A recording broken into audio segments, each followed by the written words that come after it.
And good morning to everybody, and welcome to another edition of Real Talks.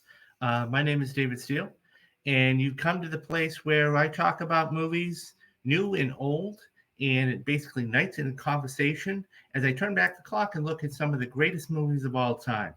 So I'd like to welcome everybody back to what I have been calling Marvel March for the past month, and I have been reviewing and going through some of the best Marvel movies of all time. And I started out with Iron Man, went to Infinity War, then I did Endgame to follow that up, just did Civil War. But today we're going to go and even went back and did the Avengers. But today we're going to go back and go a little bit further than that. And actually a little further. So today it was Thor Ragnarok. And I was trying to think of a movie that I really enjoyed. And here's the thing about it that this movie, because I was so truth be told, I was going to do No Way Home, but because Sony is re-releasing all of the Spider-Man movies, okay, starting April 15th. And by the way, guys, I will be doing Spidey streams. So every single Tuesday, come back here. This is going to be the place to be. And even if you've seen the movie, guys, it's still worth going back. And they're releasing all of the Spider-Man movies 1 week at a time. So it starts April 15th and it's going to go all the way until June. And we got a ton of stuff for that. So that's going to be where it's going to be at the end of right in the beginning of June. So I figured I want to give you guys something else besides No Way Home. So I really enjoyed Thor Ragnarok. I'd seen it before. I've seen all these Marvel movies, good and bad. But this was one I thoroughly enjoyed. And for a number of different reasons, and I'm going to get into that. But as always, guys, I like to talk to you guys about the money it made first and everything else because we're in a different time right now. Okay. This was 2016, 2017, and this was a different amount of money back then. Okay. So it had a budget. It was, your relative. I'd like to welcome Dadpool, who has been with me for the very beginning of this channel, and I want to thank him and thank you for becoming a member for 9 months. Thank you very much for that, Dadpool. Words can't express to me what you mean. So, and by the way, guys, I am going to talk about channel memberships at the end of the show. So stick around for that. And I have a really some exciting news, and I have a guest that I was just connected with last night and can't wait to get him on the show. Anyways, back to Thor. Here's the thing. This is a different economy back then. So I briefly want to touch upon the money because, let's face it, it's part of the business, right? We always say, oh, well, that movie made this or that movie made that. So let's dive in real quick. So as we go through this, I really wanted to make it a point to touch upon that. Let's get this one up here. And okay, so got the correct one. Okay, so let's begin. Okay, and it made a relatively good amount of money. Okay, so all Marvel films going back all the way to 2008 or right around 2008, 2009 have made $100 million. They've all been front loaded with money. Okay, this was no different. It made $122.5 million, which was fantastic, and ended its worldwide run with a little over $850 million.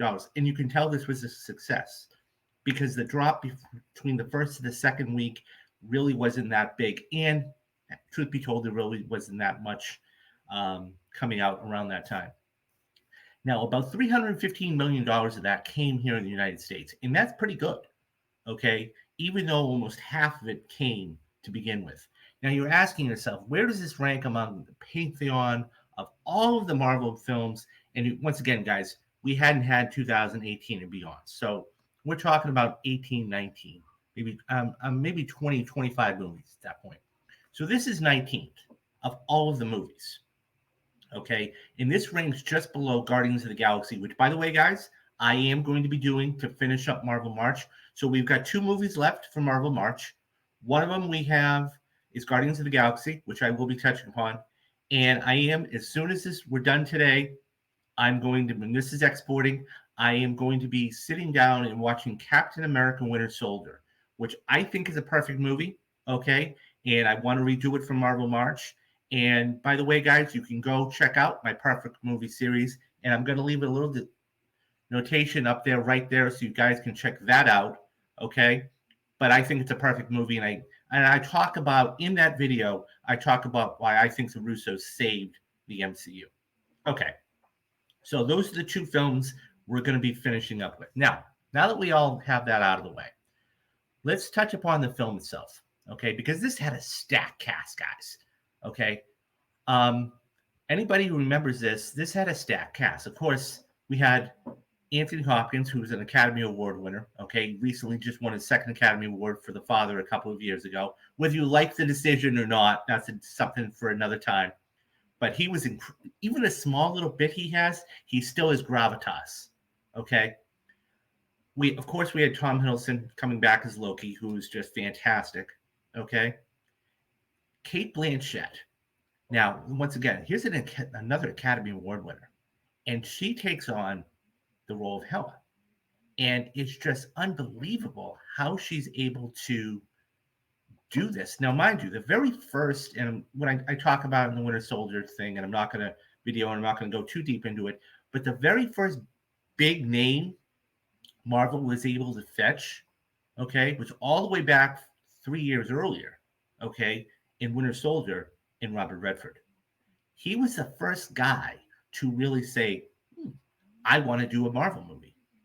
And ever since then, we have had big star after big star after big star come in, Academy Award winners wanting to play these roles. Now, some of them, you think, well, it's a comic book movie. True.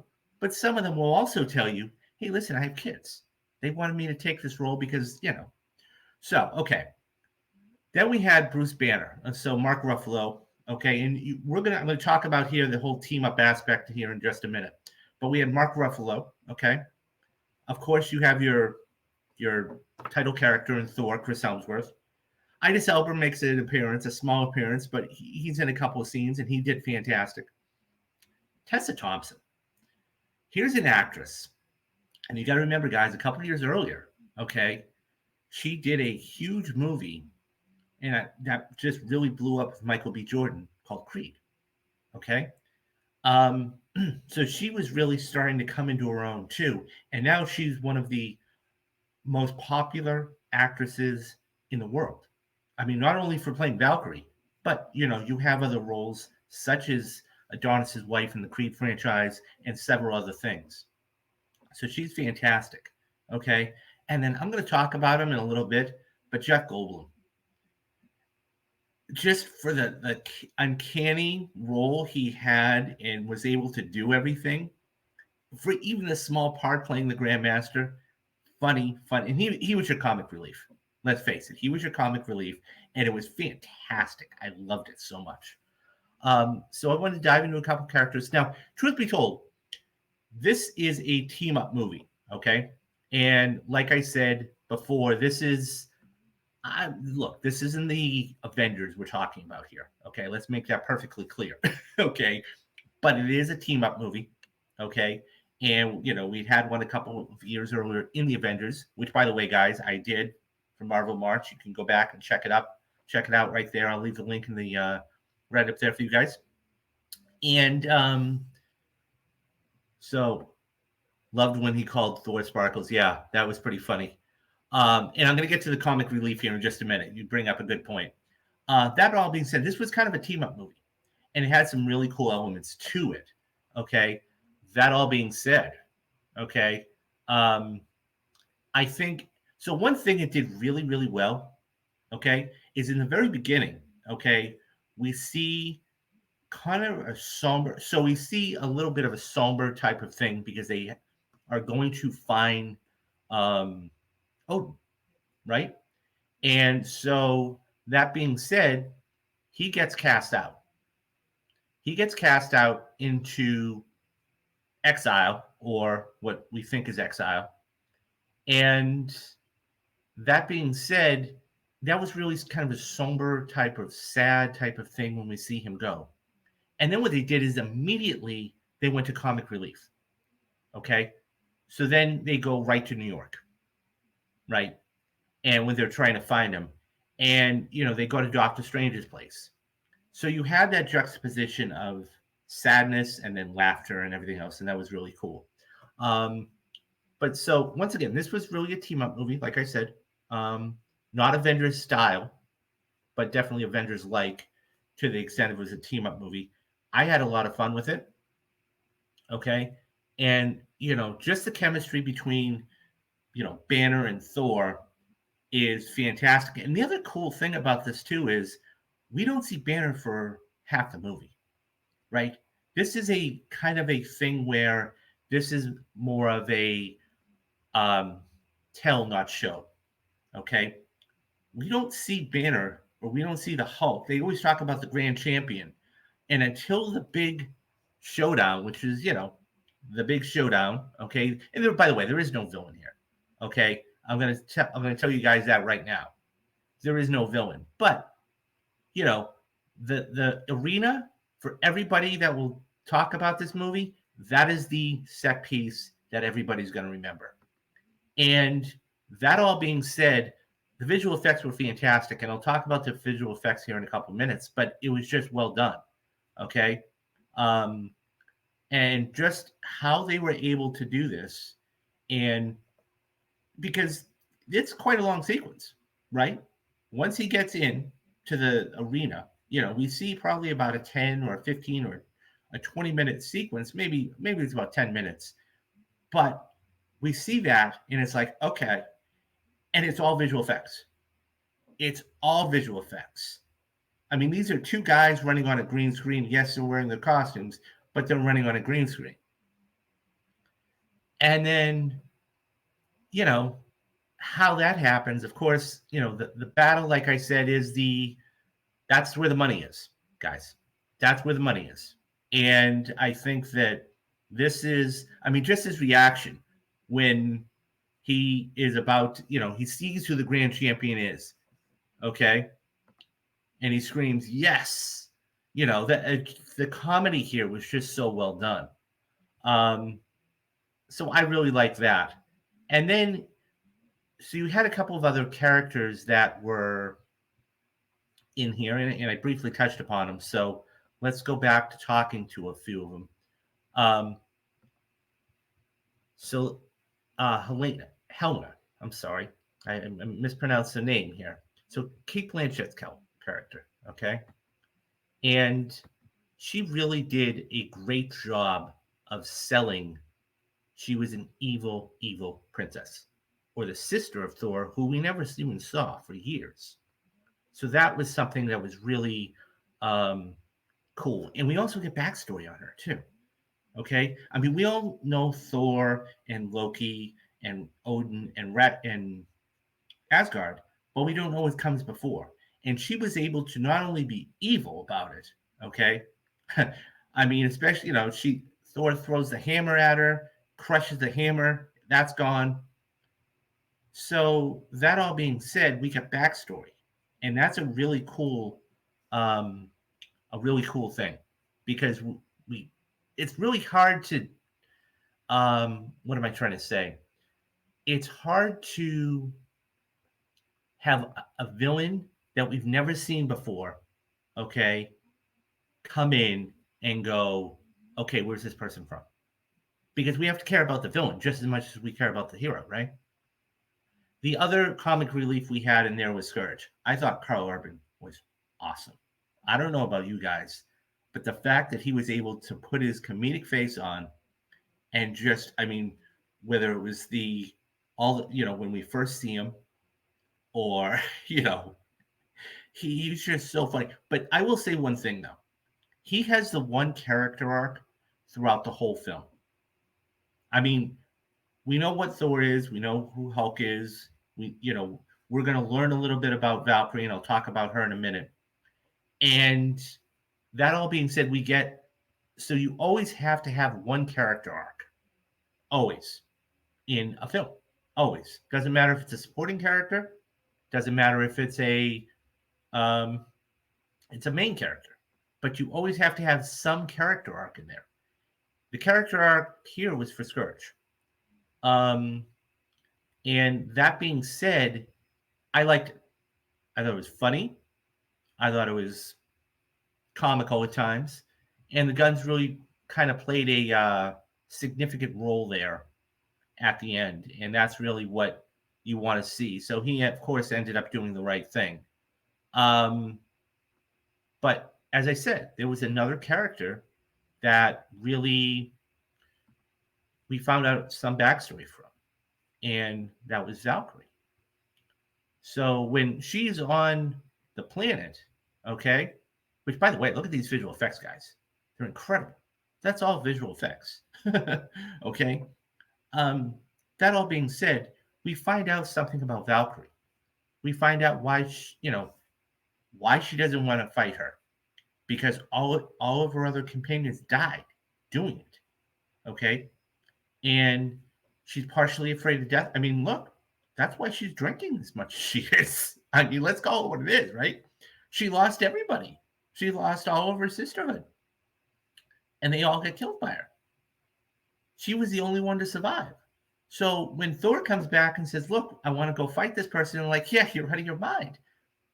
But the simple fact we were able to get backstory about her, okay, was incredibly important, and that added a different layer to who not only she was, but who the Guardians were, if you will. Right? They had their defenders, and they all got killed by her very quickly, but just so they were trying to stave her off. Um, but yeah, I thought that was really good. So there's one more character here that I want to talk about. Um, Korg, by the way, I thought Korg was fantastic. So he was voiced by Taika Waititi, the director himself, and he did. Look, it was a small little part, okay, and of course, he's directing the movie, right? um, but that was a fun time seeing this creature that was made of rock, starting a revolution, right? Um, very, very funny stuff in that respect. But there's one other character that I want to touch upon that he was only in the film for maybe, I don't know. I mean, okay, truth be told, he was in the film quite a bit, but I would even consider him to be a supporting character. Okay, he wasn't even the villain. Okay, I wouldn't even call him a proxy because he didn't even answer to her. And that's the Grand Master, right? Jeff Goldblum, guys, he absolutely killed it here. He really embraced the role and really did great things with it. Whether it was, the glow stick of death or, hyping up the grand champion or anything else. And he did such a good job of playing into it and having it be what I want to say, not a comedic role to a certain extent. He was a bad guy, but he was a funny bad guy, if that makes sense, right? Yeah, and just the characters here were and that's the thing. That's the cool thing too. You had your bad guys or gals, and Helena and the Grandmaster, but you also had your heroes, and it did a really good job about the character arcs, and I really liked how they did that. One other thing that I just touched upon, and I want to go back to it briefly, was the visual effects. Because the visual effects, guys, this is a very, very visually, the effects for this movie are very heavy. Okay. Like most Thor movies.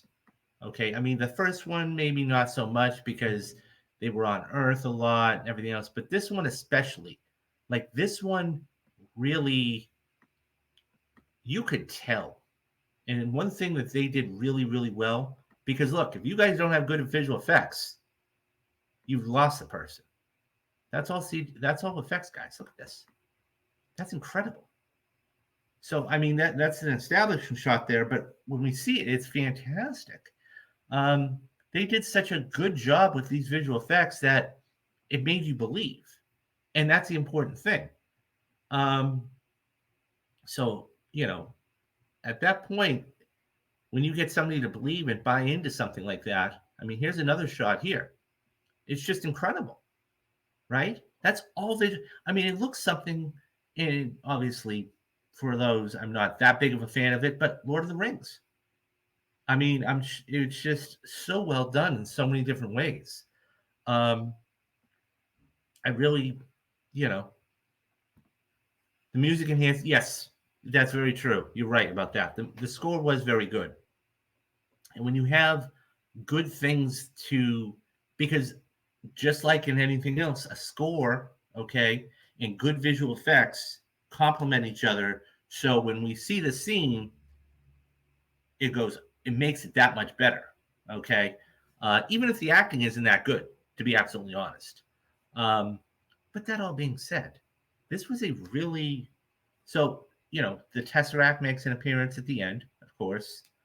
Um, but like I said, the set piece was the fight between Thor and Hulk. That was definitely the set piece of the whole film, and that's what everybody remembers, right? That's what everybody remembers is that when they talk about that movie, they don't talk about the villain. They talk about the fight. And this dates, by the way, guys, this dates all the way back. If you really want to go back, this dates all the way back to the Avengers, right? So anybody who's seen the Avengers, okay, obviously, knows that they had that big fight on the Quinjet. And which, by the way, I will get to the Quinjet. There are a couple funny things here at the end. Um, but yeah, I mean, this is a sorry guys, I just lost my train of thought. But yeah, no, this goes all the way back to the Avengers and how they were actually first fighting on the Quinjet, and then they had the punch, you know, once Loki was taken care of and everything else. Um, so speaking of the Quinjet, okay, now let's start to get into some of the funnier things, okay? Um, because like I said, we talked about the story, we talked about the characters.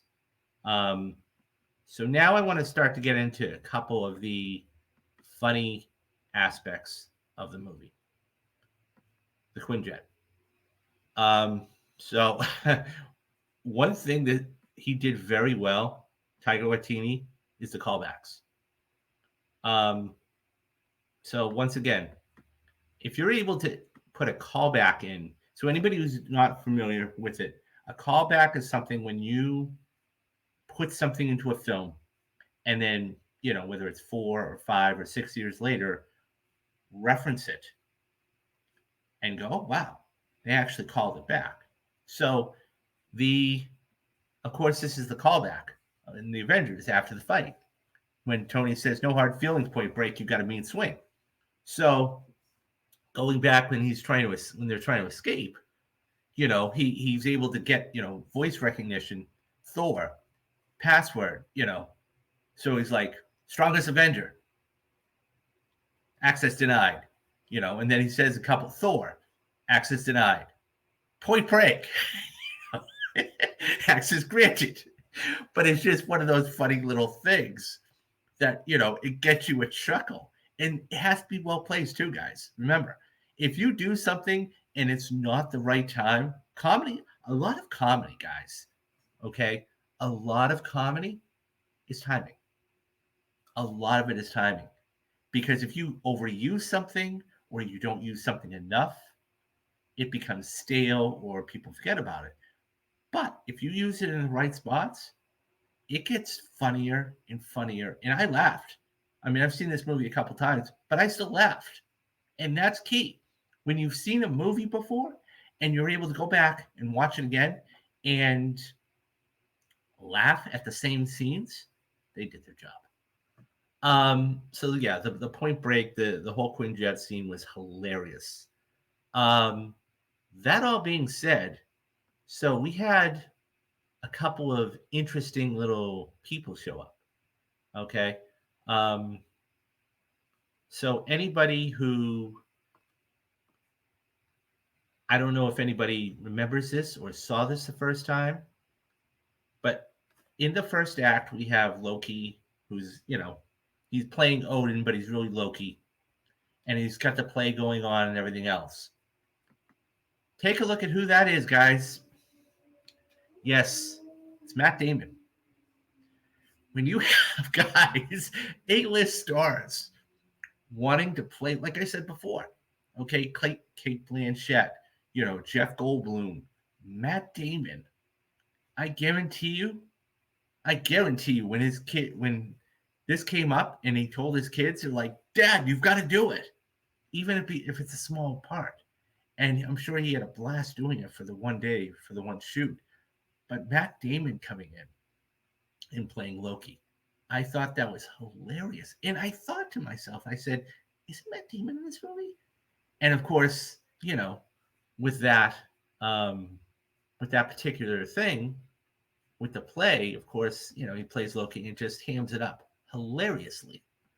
And then, of course, we had another cameo that he was in pretty much, and he was in pretty much every single film that he was, did until he passed. And I'm talking about Stan Lee. Stan Lee makes an appearance in this film. Okay. So, I mean, when you watch a Marvel movie, forgive me, guys, if anybody knows in the chat or, can comment in the comments below, guys. Let me know which year he passed, because I know he was in Infinity War, but I don't remember what else he was in. I think that might have been his last movie. But anyways, when you have Stan Lee come in and just, he, once again, a small little cameo role, and he plays the barber when he cuts off Thor's hair, comedic side to it, right? And this movie had the right amount of comedy. It had the right amount of um, tenderness, if you will, okay, in the beginning. It had the right amount of action, okay, and it just had everything. There was a perfect balance. So I always say making a movie is like making a cake, okay? When you make a cake, you have to have the right ingredients, okay? The flours and the eggs and the milk and the sugar and whatever, to make the right amount, and you have to bake it the correct amount of time. If you add too much sugar, or you add too much flour, or you don't add enough eggs, it doesn't work. Okay, the cake will be flat, it won't taste good, whatever. This was a good recipe for a good Marvel film. Now, Taika Waititi ended up writing this and directing this, and as I said, it was very successful. It made $850 million. He went on and did another film, okay, Thor: Love and Thunder, which I saw in theaters, which I will not be doing for Marvel March. But not only, it just didn't work. And I think that he got a little too much leeway with the success of this, and he tried to pull some things off in that, and it didn't work. And now, I have not, truth be told, I have not seen Jojo Rabbit. I've heard excellent things about that. And Dad Pool says November 2018. Thank you. So Infinity War was probably his last film. Now, truth be told, I have not seen Jojo Rabbit. I've heard very good things about it. But that being said, this was perfect. This was perfect for a Marvel film. And, you talk about Bruce Banner for a minute, okay? Talk about Hulk. You only saw for like the first 20 or 30 minutes, they talk about the quote, grand champion. You don't see him. right? And then when we hear that it's Hulk, he's so exuberant, that it's yes. And so he's always wanted to fight, really fight him, right? He doesn't want to hurt him. I mean, because during the whole thing, he's like, Banner, it's me, Thor. I'm your friend. And that's one of the funny things too is, Tasha makes a very small, thing when he's flying away in the Quinjet and he accidentally turns it on. But nonetheless, one of the things he kept saying was the sun's going down. And that was something that she'd always say to calm him down. And, Thor used it enough. And eventually, but Bruce is like, stop saying that, right? But that all being said, it had the right mixture of everything. It had the right mixture of action. It had just enough somberness watching, Odin pass. Then it had the comedy. Then it had the funny aspects to it. Okay, whether it was the Grand Master or the Matt Damon or Stan Lee. So they sprinkled in just enough. Or as Deadpool referenced before, when the Grand Master calls them sparkles, it's just so funny. And this is why it was really a success. And it made as much money as it did. Now, like I said before, this was a different time, right? If a film makes $850 million today, that's a wild success because the economy changed, right? Back then, $850 million was average or a little above average for them because they really hadn't had a misstep. Okay. All of their missteps, all of Marvel's missteps came after 2019 because they didn't know what they were going to do. Because for 11 years, you had over 20, it was 23 movies.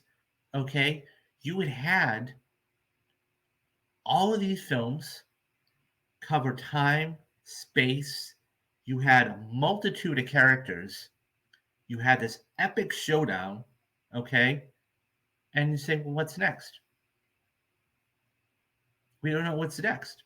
So when phase 4 happens, and then you start out with, I mean, don't get me wrong, there were some good films in phase 4. You had Shang-Chi, okay, you had No Way Home, whatever. But after that, it grew stale. And then on top of all of that, you had all these series that you had to, they were, quote, recommended viewing, my term, okay, recommended viewing, that if you didn't know what was going on in the series, you had no idea. That's what made Marvel so good back in the day. Because you could just walk into a movie and not have any idea and enjoy it. If you didn't watch WandaVision, for example, you had very little idea, okay, unless you knew, hardcore. I mean, hardcore comic fans know this, but unless it's, you know, um, they don't know what's going on. And that was a major problem moving forward. Um, so yeah, but in any event, I really liked the film. I really, I really enjoyed the film, and I thought it was a funny, action-packed, comedic way of doing things. So that that is Thor Ragnarok. So yeah, so that I had a blast with that. So like I said, guys, you guys are going to be getting 2 more. I'm going to try for 2 more for sure. Okay. Um, I'm going to sit down and watch Winter Soldier. If I don't get, you're definitely going to get 1 more. Okay. You're definitely going to get 1 more before the end of the month. Okay. Um, I probably want to. So let's do this. Let's call Winter Soldier the last one of the month because I'm off the 31st and I want you guys, I will sit down and watch this while this exports and uploads today. So if you guys miss the stream, don't worry. You guys will be able to see this later on in a couple hours when it uploads. And I want you to enjoy that. Now, a couple of things as we wrap up today. So there are a couple of little hints, not hints, but notes and everything else. Okay. for April. So there's a ton of stuff coming out in April, okay, that I want to do for the channel. April 1st, which is in 3 or 4 days, it's a brand new month, which means brand new perfect movie for you guys, and that is going to be The Departed, the 2008 Martin Scorsese film. Speaking of Matt Damon, he's in that film, does a very good job. Packed cast, okay? Mark Wahlberg, Matt Damon, Leonardo DiCaprio, Martin Sheen, runs the gamut. Jack Nicholson, incredible. That's going to be the perfect movie. Then during the month, you guys are going to be getting films like Draft Day, Nightmare on Elm Street, Collateral, things like that. I am going to be doing Star Trek, the 2009 version, but we're going to talk about that in a little bit. So before I talk about what I was going to, okay, the surprise, if you will, I want to talk about memberships. Now you go, oh God, really? He's going to ask me for money? No. Well, yes and no. Okay. Here's the thing, guys. I've made these extremely, extremely, extremely affordable for you guys. Okay. So there are 3 levels. Okay. And thank you very much, Dadpool, for becoming a member for 9 months once again. Okay. That means quite a bit to me. That being said, there are 3 levels. Okay. Moviegoer is $2.99. I mean, you go to Starbucks, guys, you're looking at like almost $3 for a cup of coffee or a specialty drink. Okay. Producer is $6.99. Okay. And then, I mean, if you're in LA, for example, it's $6 a month for 1 gallon of gas. Okay. And then my director version is $9.99. Now here's the thing: $10 a month. Couple of things. Number one, Netflix is raising their prices again. Okay. Again, this is the second time in quite a long time, or a little short of the time, rather. They're raising their prices again. Number two, and by the way, a lot of their stuff, I mean, unless you're watching Stranger Things or The Crown or, some of these specialty shows, there's really not a lot of stuff on there. It's stuff that you could probably find on Tubi or whatever. Okay, that being said. So Netflix is raising the prices again. HBO Max is $9.99 a month with ads. Now I have that with ads. That being said, guys, you guys are getting all of this content. I mean, without a paywall. Nothing. Okay. Because I watch YouTube too. Okay. I'm a content creator, just like millions of other people, but I also watch YouTube. Okay.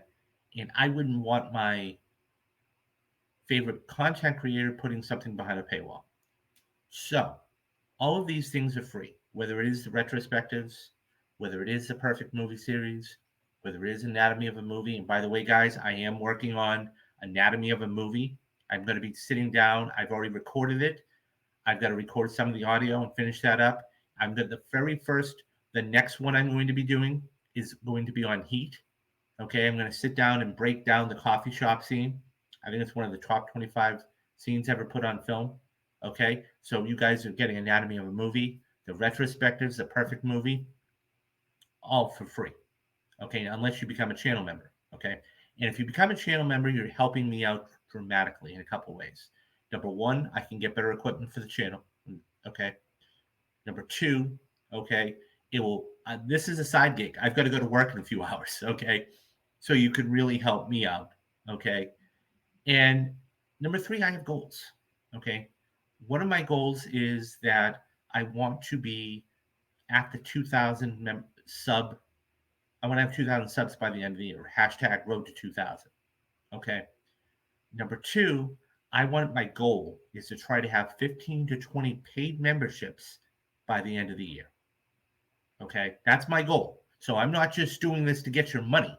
Okay. I'm giving you, and by the way, guys, I'm trying to give you a variety of different things.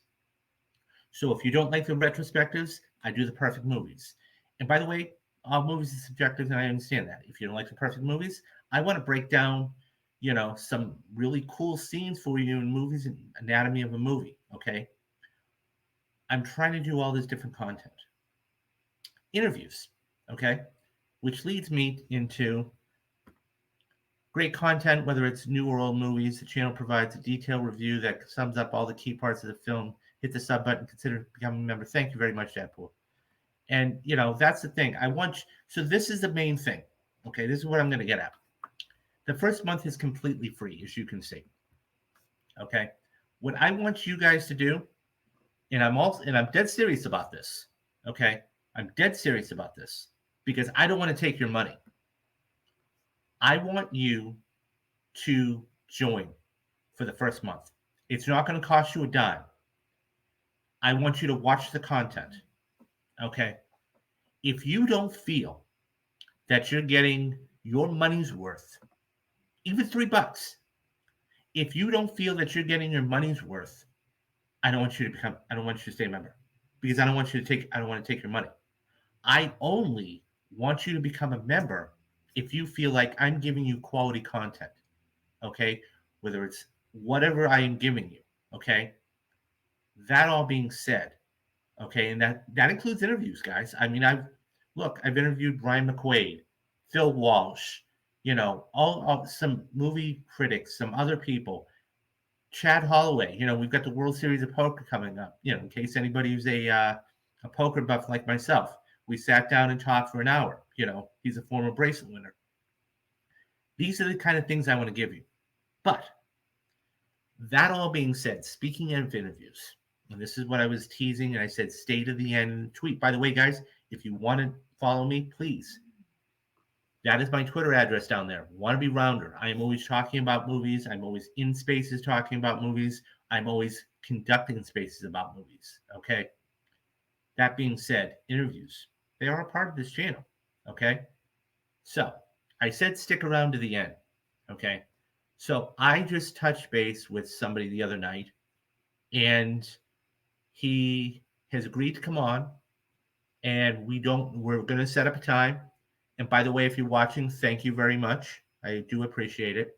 And by the way, guys, I want to know, it's not just me giving you all of this content. I want to give you people, their perspectives, their experiences, what they've gone through in their careers. Okay, this isn't just me doing it. Okay, so anybody who has watched the John Campea show, okay, for years and years and years, okay, and he was on for several years, okay, knows this man, Robert Meyer Burnett, okay. I always loved his commentary. He had a fantastic perspective on things. He was grounded. He knew what he was talking about, okay. He never once, ever misled you if you watched his show. And so we touched base last night, and he's agreed to come on. We have not figured out a time. I want to make it as convenient for him as possible because he's doing this for me. Okay. So we're trying to figure it out. And by the way, Robert, if you are watching, thank you very much once again. Much obliged. And all that being said, he's really one of the guys in Hollywood that, his name doesn't get spilled around there, but he's got it near to the ground. And that's the important thing. And of course, he has his channel too, Robservation. Okay. And so I did say I was going to do Star Trek this month, and I do want to do Star Trek. Of course, I'm talking about the 2009 version. What I'd like to do, and we'll see if it works, we don't know because I haven't spoken to him about times and dates and everything else. I'd like to have him watch in Star Trek and bring him back to talk about Star Trek. Okay. Now, it may be a pre-recorded episode, and that's fine, but I would really like to get his thoughts because one thing he loves, I mean, there's two really passionate things in his life he loves. Okay. Going back to this picture, one is hot toys. He loves hot toys. Loves hot toys. Okay. Loves hot toys. Okay. He spent hundreds, and he could probably tell, and I'll ask him, some of the stories that he has about some of the hot toys he has, right? So that's one thing he loves. The other thing he really passionate, and we'll definitely talk about this too, is Star Trek. He loves Star Trek. I mean, and whether it's TOS, and one of the questions I'm going to ask him is, who's your favorite captain, right? But whether you're talking about TOS, whether you're talking about Next Generation, whether you're talking about Discovery, whether you're talking about Deep Space Nine, whether you're talking about, Picard, whatever. He loves, and I missed a couple, forgive me. He loves Star Trek. And the thing is that if you watch any of his streams, he really brings it out in what he does. His passion you can just feel the passion go through the screen. And these are the kind of guests I want to have brought on. And yes, you are correct. He is also a big, huge physical media guy. You're absolutely right about that, Deadpool. So that being said, I'd like to have him come back and really do a deep dive into the Star Trek. Maybe talk about what was different from the TOS to this and whatever else. So yeah, so Robert Meyer Burnett has agreed to come on. Once again, we don't know. I will keep you guys updated and in the loop about that, but we don't know when we're going to do it. I definitely like to have him come back for Star Trek, or maybe we'll pre-record it the same day or whatever. But yeah. But guys, these are the things I'm bringing you on this channel. Okay, these are the things I'm bringing you. This is why I'm asking for you guys to support me. Okay, I don't want to take your money unless you feel like you're getting your money's worth. Okay, so that's why it's so important. And I'm trying to, this is a 47-minute video, and I'm going to close it out in a minute or two. But this is what I'm trying to make these as bite-sized and you know consumable as I possibly can for you guys. I know these videos are long. I know that. I know that you guys don't have a lot of time, everything else. My goal is that you sit down and watch some, and then I'm so engaging with either myself or my guest or, my co-host, sometimes that I have on, that you want to come back. And you want to come back again and again and again. So yeah, I mean that's and like I said, guys, April is going to be packed. Not to mention, guys, not only am I going to be doing the Spidey streams every Tuesday, on the 10th of April, I'm going to go see The Dark Knight, and I'm going to have Phil Walsh back. Okay, and by the way, hello Phil, if you're watching. So he's going to come back on the show. He loves Batman. He loves The Dark Knight. Okay, so I'm going to have him back. Okay, these are the kind of things I'm bringing you on the channel, guys. So that is the thing. Not to mention, we've got Civil War coming out, the A24 film. Okay, so much stuff coming up on the channel, guys. So if you do nothing else, here's my one ask. If you want to become a member, thank you very much. But if you just want to watch the content, I only ask you please, please, please hit that like and subscribe button. Because what that does is two things. Number one, it tells me you enjoy the content. And number two, leave a comment down below and it will get it out to other people. Okay? That is what it's going to do. And I want as many eyeballs on these videos as possible. I'm trying to grow this channel as much as possible. I am trying to figure out how to get the store back up and running, because I want you guys to be able, if you want to go buy a mug or a T-shirt or a couple other things, I want you to be able to do that too. So, okay, guys, that's going to do it for today.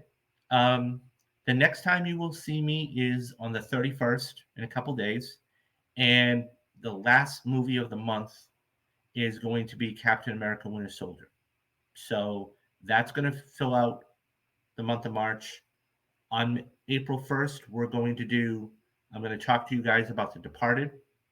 Okay. And then I already sat down and watched Batman, but I think I'm going to sit down and watch something else. So I want to put those two videos very close to one another. So I'm going to sit down and watch another movie. And you guys are going to be getting another retrospective. So, like I said, stay tuned. There's a lot of stuff coming up. Okay, guys. that's going to do it for me for today. Once again, everybody that came in to the stream, thank you for coming in. I hope you had a great time. Um, so there are 3 things every day I tell everybody to do. Number 1 is be safe. Number 2 is be careful. And number 3, have a great rest of the day, guys, and be kind to one another. Okay, guys, I will see you guys in a couple of days. Take care of yourself. I'm David Steele. This has been Realcast, Real Talks, and I'll see you later, guys. Bye-bye.